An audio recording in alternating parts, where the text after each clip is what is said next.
Hi everyone. What have I learned in Internet for Educators? I have learned so much. So I'm going to start off with the blog because it was really hard for me to maintain something weekly. But I ended up really enjoying it and having fun with it and learning how to use WordPress. And it was a really great learning experience. So if you haven't read any of my blog posts before, I did start each one using a Bitmoji. And so these are just really cute and simple kind of emojis, emoticons, whatever you want to call it, that are personalized to you. And so that's one great resource. It really connects with the students because they use it on Snapchat all the time. My next great resource is canva.com because I feel like you can really personalize anything that you want to create. So this graphic organizer I made for another class in about 10 minutes. I was able to personalize it for the project that I was doing, and you can start off with themes. So these are a whole bunch of themes for lesson plans, and you can make it as general as you want, such as this one, or you can make it very descriptive and personalized to you. Infographics were a great tool for me. I'm really glad we learned about them because I'd always seen them before, but I hadn't known what they were called.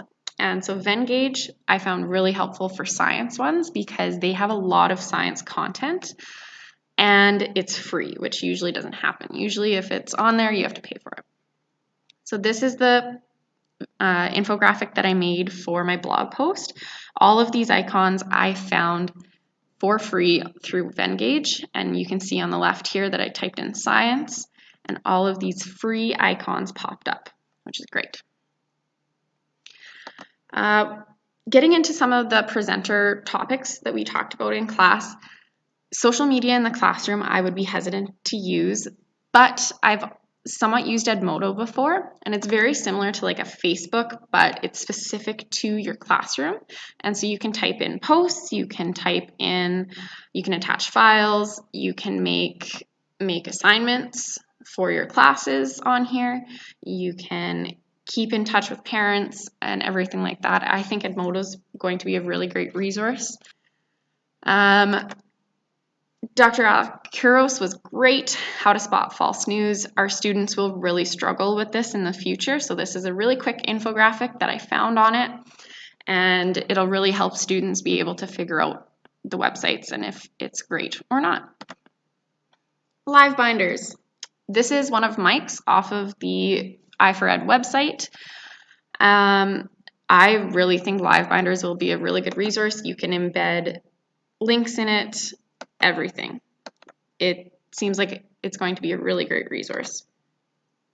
In the future, our students will need to know digital literacy the best, and I think that's the key, is just making sure that our students know that not everything on the internet is true and how to evaluate whether it's a good source or not.